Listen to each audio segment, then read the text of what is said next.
Welcome to Real Wealth, Real Health, the show that empowers you with insights, information, and inspiration to achieve your version of financial wellness. Learn how to balance living a full life today with planning for the future. This podcast is brought to you by Alpha Investing, a real estate-centric private capital network that provides exclusive investment opportunities to its members. And now, here are your hosts, Ada Piederico and Daniel Coca.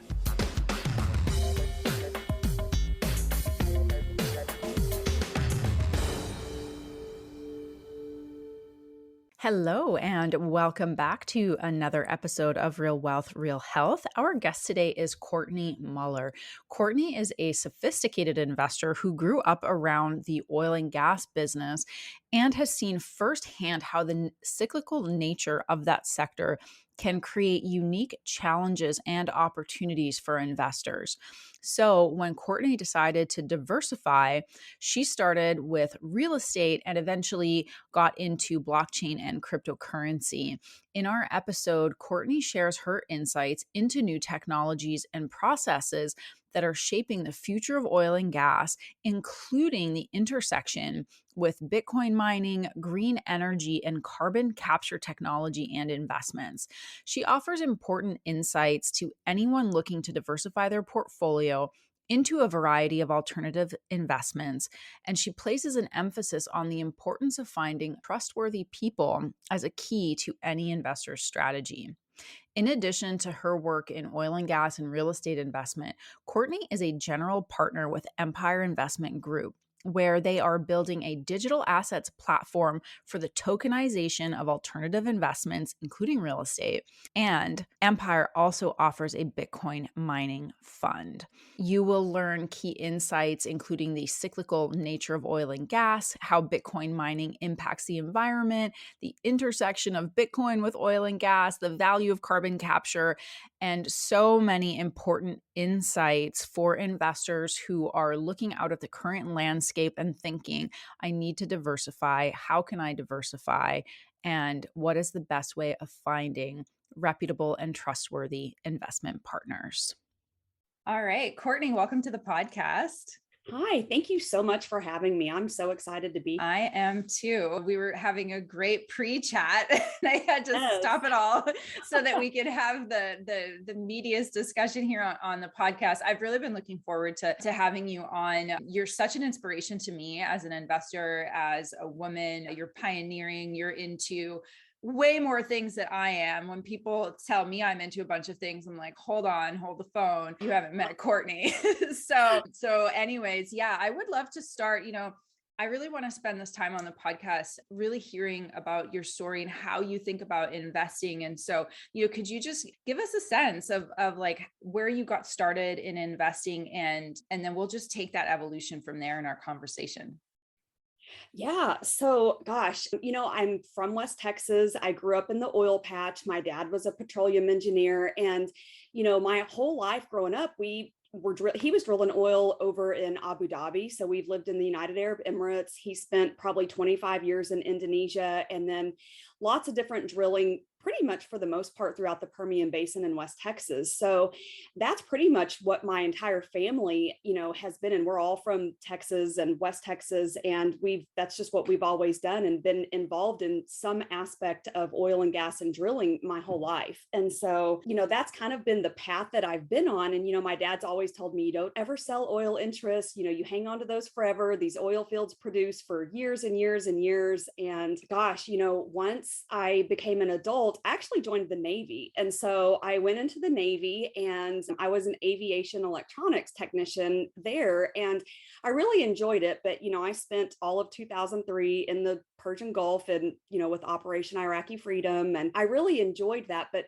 being away from my kids all the time was really difficult. And so that brought me back. And that is when I decided to really kind of branch into real estate. So, I got my license. I was doing some marketing and things for another agent. And from there, I actually ended up opening my own brokerage and we did a lot of, single family homes and that sort of thing. And I knew that I really wanted to branch out into real estate and some other, asset classes, but I wasn't really sure what that looked like and how how I wanted to get involved and where that was going to go. So, here a couple of years ago, I decided to sell some of the oil interests that I have and really kind of diversify into other assets. And that is what kind of led me into the crypto space, and really down about 800 different crypto rabbit holes, which, once you kind of go in, I call Bitcoin the gateway crypto, because it kind of brings you in. And then once you kind of really get in and take a look at blockchain and all of the different ways that it's affecting everything that we do, I got really excited about that. And that in turn has led me down, this summer I was invited to an investment conference, and I got to sit on a panel with Robert Kiyosaki and George Gammon and some really incredible, amazing people, and that has in turn led to, multifamily and storage and, loans. And, now we're working on a digital asset platform and tokenizing real estate and mining funds and just, everything. I'm doing everything.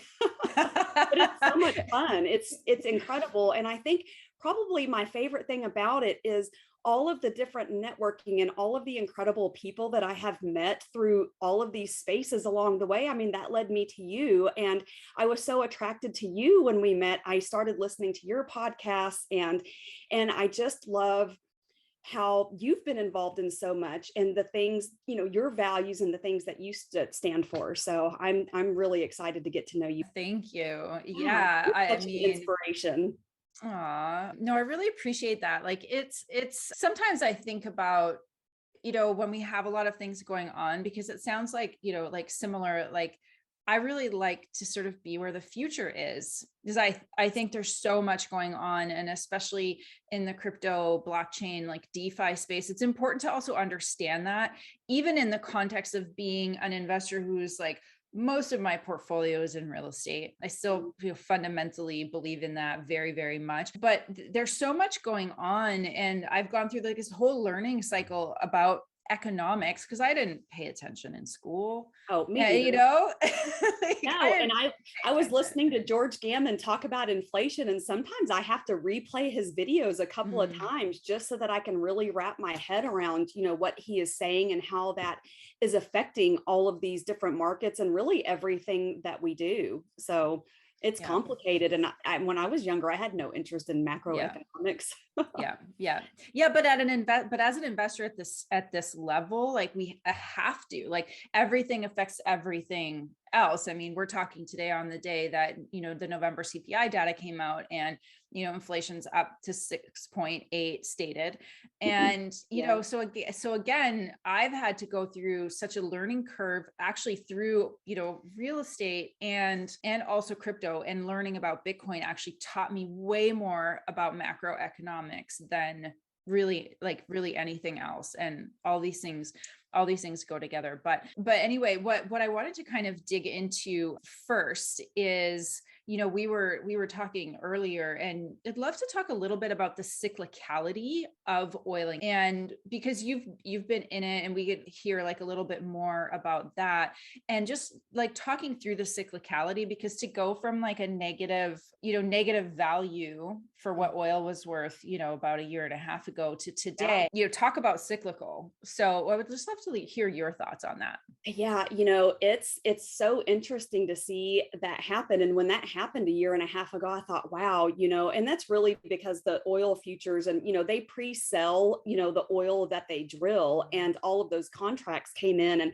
I didn't even know that it was possible for it to even go negative. And so, but gosh, I can remember living through all the booms and the busts, back in the 80s, we've actually saw things really decline here several years ago. And so being, somebody that just kind of grew up in that West Texas oil and gas industry, you can always tell when oil's doing good. Everybody's got these great trucks and there's people everywhere. And then when the price of oil goes down, everything's empty and all the people disappear and everybody's back to driving their clunkers. It's so funny to watch how that happens. And I love the oil and gas industry. We lived in Abu Dhabi. We've drilled oil all over the world with my dad being a petroleum engineer. And it's been such a really neat way to kind of go out and experience different cultures. And I think probably one of the most interesting things about the oil that we drill in West Texas is that people don't realize that we drill a sweet crude and it's very expensive to refine. And so the majority of our West Texas crude that we drill, it actually gets shipped to China. So yeah, I think a lot of people don't realize that. But my majority of all of my holdings have always been in oil and gas, which is why here several years ago, I thought, okay, I've really got to, distribute and kind of get into other assets, because when oil and gas is doing great, it's really great. But when it's not, you really feel it. And so, which is what led me to real estate and crypto and all of these other assets. I do think that we're going to see it probably double in price as we move along, and as these pipelines are being closed, and now they're talking about closing down the pipeline that goes into Canada. If that happens, that's going to really have a big effect on the oil prices that we see today. So I'm just kind of sitting back, kind of watching, seeing what's going to happen. But it's a great industry. We need it. It's involved in everything that we do, from vehicles that power our food and products that we have. And I think a lot of people don't realize that it's really ingrained in so much more than just the gas we put in our car. So it's a really important industry. So quick question, when we talk about alternatives, for us, real estate is at the front of that line, right? And I think for most investors, that's probably the case, but there's a very wide variety of whether it's oil and gas, whether it's solar, whether it's cryptocurrency, what have you. And so within the oil and gas space, if I'm someone who wants to be invested, how do I do that if I don't come from a West Texas oil family? Yeah, it's really, gosh, real estate is what the number one, the biggest asset class that we have. And I think one of the biggest issues with investing is there's such a big barrier to entry in pretty much just about anything. I mean, a lot of the real estate investments, it's, $50,000, $100,000. And for, middle Americans, some of, people that don't have $100,000 to throw into there, it can be a little bit challenging. But, Adipy and I were just talking a couple of days ago. I was at the New Orleans Investment Conference, and I met some amazing people with Royal Energy that are, drilling some oil in West Texas, and actually some different places, I think in California. I haven't gone through their entire portfolio and what they're doing, but like Royal, you can invest with as little as 25,000. So that's not quite as limiting as some of the other places, but there's a lot of different oil companies that you can go in and you can invest, 25, 50, $1 million, whatever you want. So that's definitely a possibility. Yeah. And I think one of the challenging things too is that it depends on where you want to get involved, right? Anyone can buy, futures on the stock exchange, or they can find a way to get some amount of exposure. But I think like the real interesting thing is, getting involved from day one, right? When all you have is a reserve report and you've got some land and you want to go out and start drilling. And that's just a really challenging thing to do without the relationships already in place. No, and you have to be really careful. And that's really risky too, because you can invest a lot of money. I mean, it costs millions of dollars to drill a well, and you can hit a dry hole and lose everything that you put into it. So you've really got to be sure that you are with people that you trust and that are informed and know what they're doing, because you can go out and lose everything that you've put in. I mean, that can happen in anything that you invest in. But, one of the deals with Royal that I actually just invested in, it was 4 wells. They'd already drilled the first one. They already hit oil on the first one. So to me, that was kind of almost a guaranteed, like, okay, they've already hit oil on the first well. So even if the next 3 don't produce anything, the first one did. So that was reassuring to me, and going, okay, this is great. And plus, I'm pretty familiar with a lot of the places in West Texas and, Colorado City, and, the Permian Basin's one of the biggest oil fields, besides North Dakota and the Bakken and some of these, Alaska. So I was pretty confident in what they were doing. Yeah. So, what I've really noticed lately with obviously supply chain and the price of oil going up, et cetera, is that even though there's been a lot of this move toward more, let's call it sustainable, solar, wind, et cetera, green energy, that's the word I was looking for. We weren't actually set up globally to be able to shift so much of our energy usage over there quickly quickly enough. And I wonder to myself, like how long it's going to take for that shift to happen.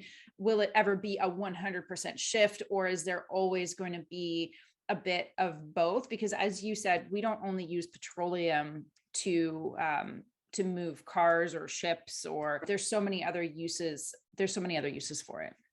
Well, without getting into any kind of really political conversation, I guess, a lot of I guess you would consider green energy is actually not as green, I think, as people think that it is. Right. When they are mining for, battery lithium and everything else. And, really, here last year in Texas, we saw a huge problem when a big part of our solar or our wind turbines froze during the freeze that we had, and we went without power. And I don't know if we'll ever get to a point where everything is running on green energy. I'm not going to say it won't happen, because anything is possible. We've got such brilliant people in this world that are constantly creating and doing amazing things. I just think that it's much further away than, the next 5 or 10 years or anything like that. So, but even, gosh, when they have to, throw away these wind turbines and some of this other stuff, it's, the landfills, and there's no easy way to break those materials down. But, I did read something the other day that California, I think, is going to only electric vehicles by 2030. I think they're not going to allow any more gas powered vehicles in the state or something. Have you read that? Wow.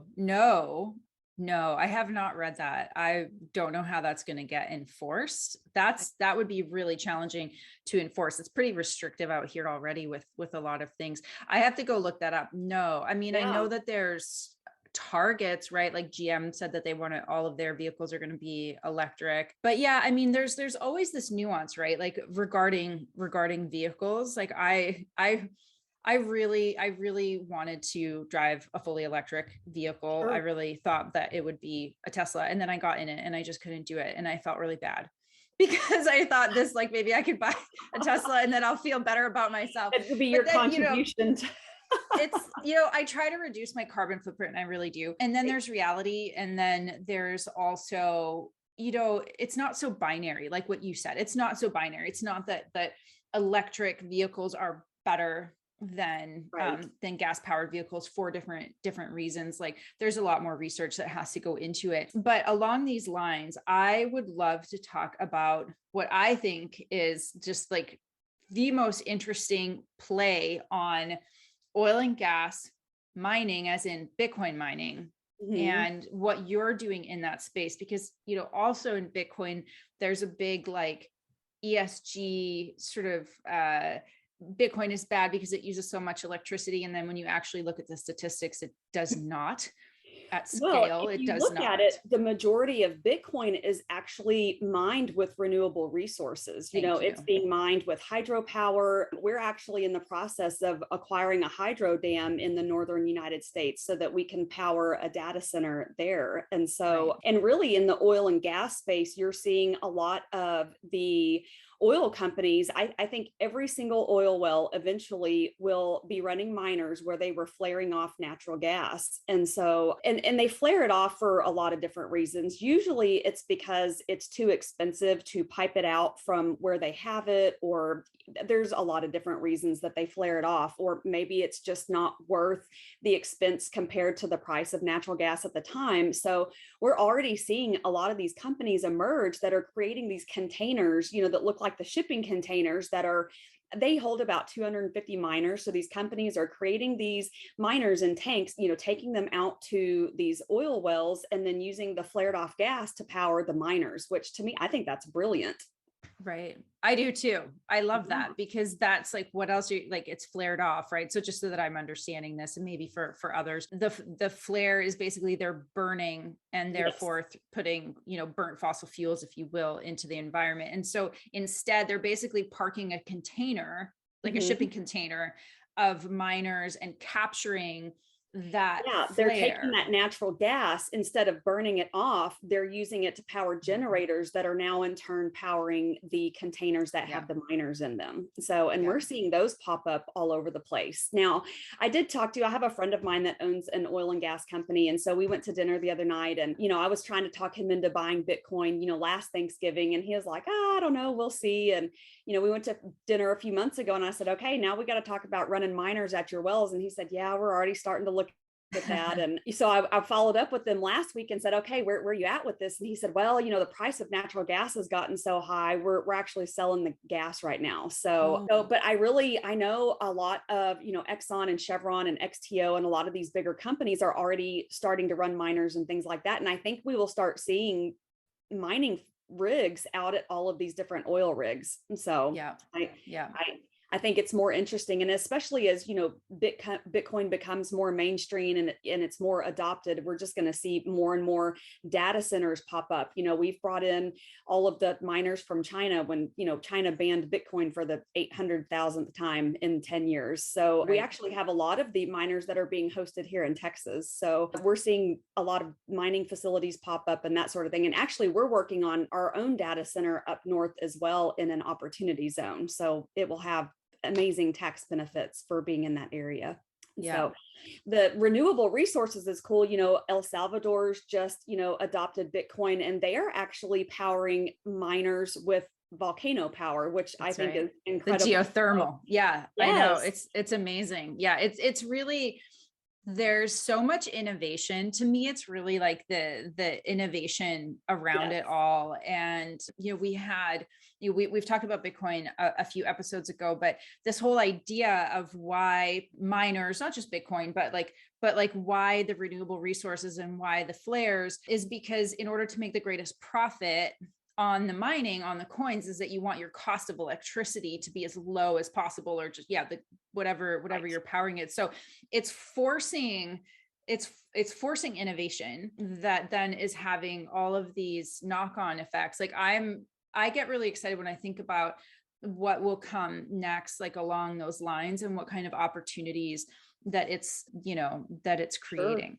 Sure, absolutely. And really we're seeing kind of a shortage. I mean, everybody is creating data centers and creating, mining rigs to go out to oil rigs and all of these different things. So right now it's really difficult to even get your hands on equipment. So, and you've got to order everything from China. So you've got to make sure that, you've got a reputable source and, you're not wasting your money. And electricity is expensive. So I think it's really cool to see all of these different ways that people are coming up with, solar energy and volcano energy and hydropower and everything else. But most Bitcoin is mined with renewable resources. And if you really want to take a look, I saw a chart the other day that talked about how much electricity the banking industry uses, and it is significantly higher than anything Bitcoin's ever thought about doing. So I think we sometimes forget, to kind of take a look at what we already have in place and where we're actually using that energy already.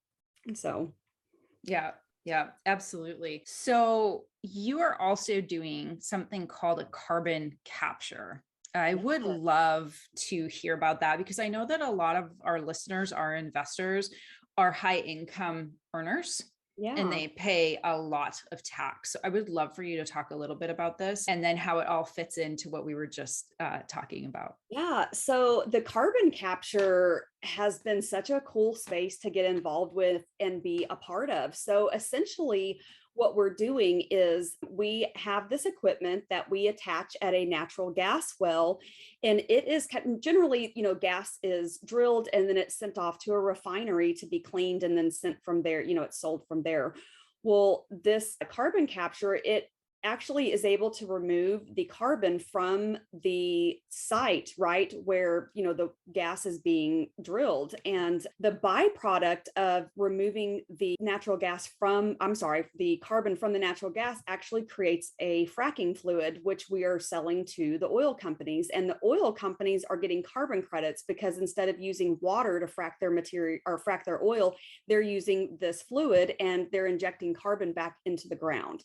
So it's a really great process. It's great for the industry. And on top of that, the way that we have set up that investment is, if you put in $100,000, you're getting $200,000 in bonus depreciation. And then the returns on it are fantastic. And we cannot even get enough of this equipment built in time. We're partnered with Exxon and Chevron right now. And right now, I think we've got 70 units deployed, and we're hoping to have another 500 within the next year and a half. So it's really exciting. And the gas from there doesn't have to go to the refineries anymore. It's like 96% or more cleaned, and it's able to be shipped out and sold directly from the well. And the equipment, if we're not producing enough natural gas at that site, we can move it to other natural gas wells. So it's very exciting. Yeah.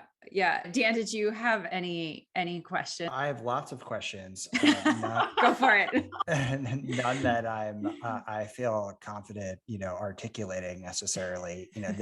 The challenge with all this stuff, like it really takes a level of like education and understanding, before you kind of get into it and you could find the opportunity, right? And I think that's one of the challenges with a lot of investment types, right? You hear these stories about, different cryptocurrencies taking off, or, the 100 IRR real estate deal. And you think, I need to put my, money in that. But what you don't realize is that's a career's worth of education and research and what have to get to that point. And so, I guess the question I would ask for you is, someone who wants to get involved in this space, someone who says, I have 25% of my portfolio in alternatives and most of that's real estate, but I want to branch out here and here and here. Like, what's step one? I never in a million years thought 2 years ago that I would be involved in carbon capture and Bitcoin mining and all of these different things. And that has all just naturally happened because I go to a lot of these investment conferences and I meet all of these incredible people that are doing all of these amazing things. And I've just gone out and networked and met people and, have been fortunate enough to get involved. And so, the real estate guys, their investment conference is one of my favorites because even though they're the real estate guys, it's not just real estate. Their investment conference that they had in Belize this summer, we had, people from precious metals there. We had people with storage, multifamily. I went and spoke about crypto. We've just got so many different asset classes that are represented at that seminar that it was just a really great way for me to network and meet people. And that's kind of what has led me down this other path and into some of these other industries, just because I met a lot of these people through these different conferences. And I think one of the challenges for most people, especially those who are giving their capital to a financial advisor, for example, is that most financial advisors are not in this space, right? They're not even really looking at real estate outside of the like very large funds or what have you. And so, the individual person has to, really, it almost becomes a full-time job. And I imagine for you, it is a full-time job to go out and think about, how do I invest in different precious metals? What's happening in the market? I remember as a lawyer, I was working on gold deal financings in like 2012, 2013, when at that point, I think gold was at like $1,800 an ounce, right? And everyone wanted to mine and, fund it with 12% debt, right? And so the whole space and everything, like we talked about before, is very cyclical. It changes quickly. And so the challenge for someone whose, profession is not investing is to figure out, who can I trust? Like, how do I get there? And how do I invest in something that, at least to some degree, I can understand? Yeah, no, that's such a great question. And being able to be involved with people that you trust and to make sure that they're not going to just take your money and run. And, when you're taking money that you've, hard earned and, spent your life working on to earn, it's kind of scary to think that you can turn around, put it in something and then lose everything. The oil and gas space is a great place to go, but it's very risky. And so the carbon capture, I really, really like because the returns are really great, but there's actually the risk for me, I think is much lower because we do have so many companies that we're partnered with. And if one well's not producing the gas we need, we just pick up our equipment and move it to a well that is. So that has been a pretty great thing. Like I said, when you talk about gold mining, I went to the New Orleans investment conference here a couple of months ago, and I figured out real quick that I don't know anything about precious metal mining. I mean, nothing. And so I went to some different lunches and some different speeches on that. And it was like I was listening to a foreign language. So, I'm a big proponent of investing in, precious metals. I'm, always buying gold, buy silver. I think it's a great way to hedge against inflation and, to have real assets. And actually, one of the things that I learned this summer is that you can actually borrow against your precious metals up to, I think it's 80 or 85% of your holdings. So you can, just utilize it and leverage against it, just like you can real estate or Bitcoin or any other assets, which is a great way to invest in that gold or silver, or platinum or whatever metal you have, leverage that, and then turn around and put it into real estate or something else. So I have fortunately met, through some of these investment seminars, some people that are really big names in real estate. And I know I met them through people that I trust. And so I knew when I was getting involved with them, some of my really good friends, if they didn't believe in what they were doing, they wouldn't put their name on them. So I think really, networking and, meeting people and, going with people that you trust. I mean, some of these people, I never would have done anything with them several months ago, but because I know people that I trust really believe in them and are investing in those deals, I've hopped on some of them too. And it's been really good. And I'm still really learning, I'm really wanting to kind of break into the multifamily space and storage. And so I'm learning, I've started passively investing in those deals. And now I'm kind of networking and kind of working on building a team that has that experience so that I can kind of really go in and, start acquiring my own properties. So we'll see where we are here in another year or two. We've got lots of work to do. Yeah.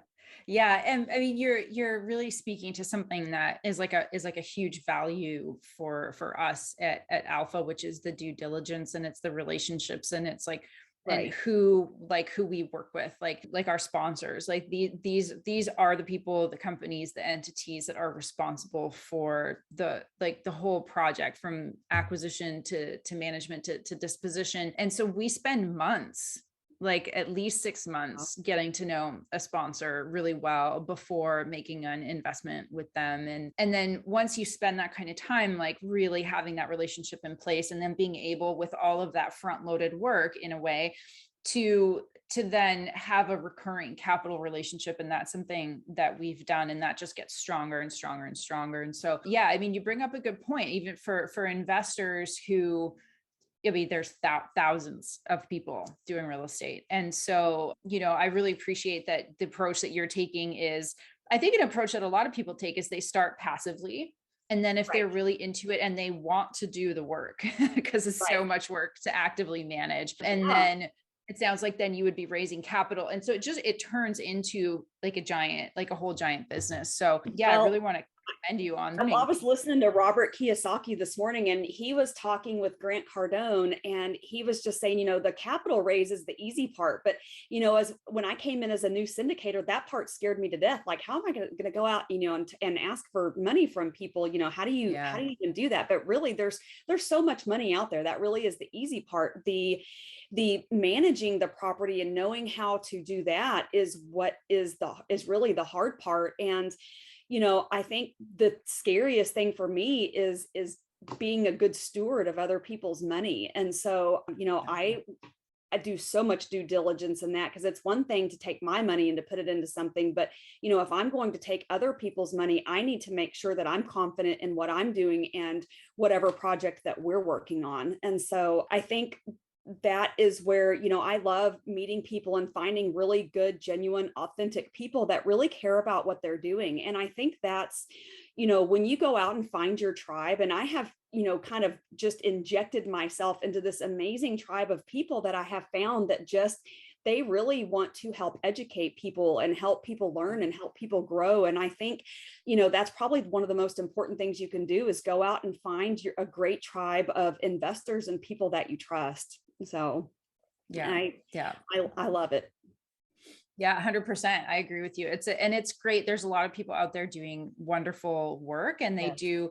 It's funny you use the word steward. That's how I think about what we do as well. Like, we're stewards of our investors' capital. But yeah, so I just wanted to wrap up. And I was thinking about this morning. I realized I hadn't asked any of our official crypto guests from the crypto series this. I used to ask this question all the time, and I would love to hear your answer. So the question really is, like, how do you define wealth?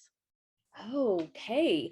That goes into so many things, and so many things that I'm actually working on and trying to figure out, about myself, and what does wealth mean, and what does that mean to me, and what does that look like for my family. And so, I'm really, kind of pondering, what are my goals for next year, and just all of these things. It encompasses so much more than just money. And to me, wealth is freedom, the freedom to have the time that you want to spend with your family and the people that you care about, and being able to comfortably live and do those things without having to worry about living paycheck to paycheck. So to me, true wealth is having that freedom to spend the time with the people that you love, and being able to live comfortably without having to worry and be dependent upon somebody else for your paycheck.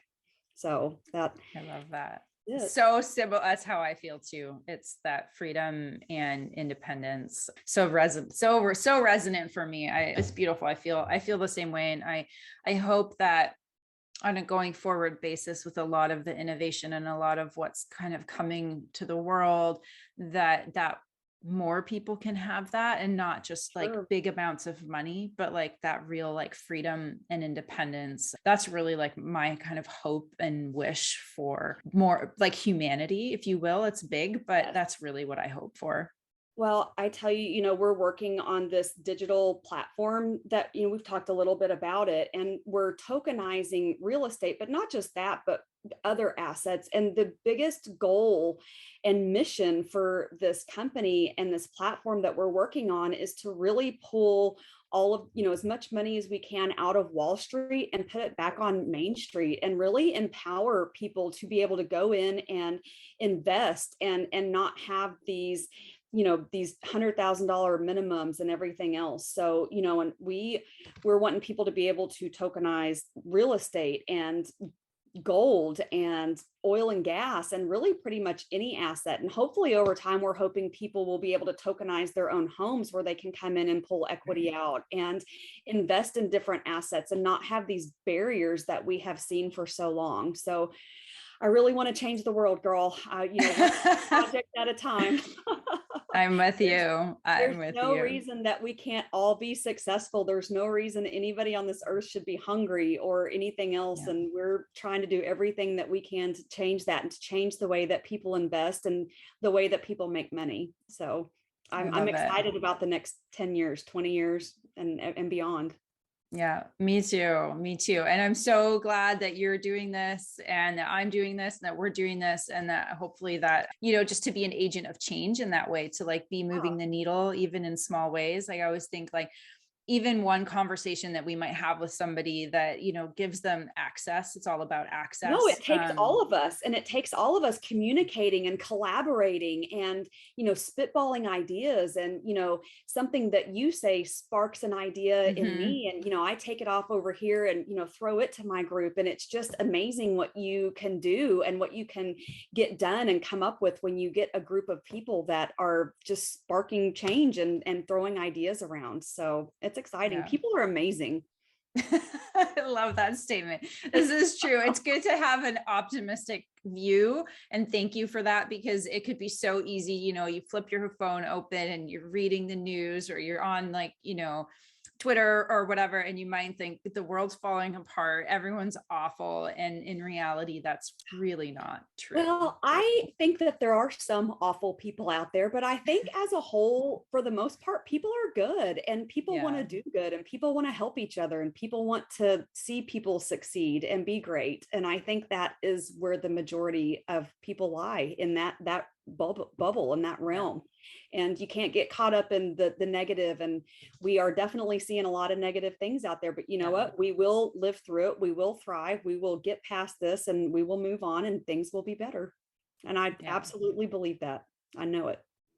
I love that. Well, that is such the perfect statement to finish this podcast. It's been so much fun to have you on and learn a little bit more about you, and really wish you all the best with all these projects, which, we're in touch regularly. So I'll be keeping up with. So thank you again so much for coming on. Thank you so much for having me. I'm so honored to be here with you.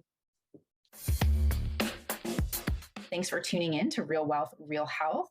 We hope that you've enjoyed today's episode and found it both informative and insightful. We welcome all your questions and your feedback about today's episode, and especially we welcome your questions about specific topics that you would like us to cover. So shoot us an email at podcast@alphai.com. And if you have a moment, we really appreciate ratings and reviews, as it helps us grow our online community and our interactions with you. And we'll also be linking to a number of relevant articles on topics that we might have touched on during our conversations. Some of them are broad, some of them are technical, but we're always aiming to provide information that helps you better understand the mechanics of building this healthy financial foundation, especially if you're looking to do this with real estate.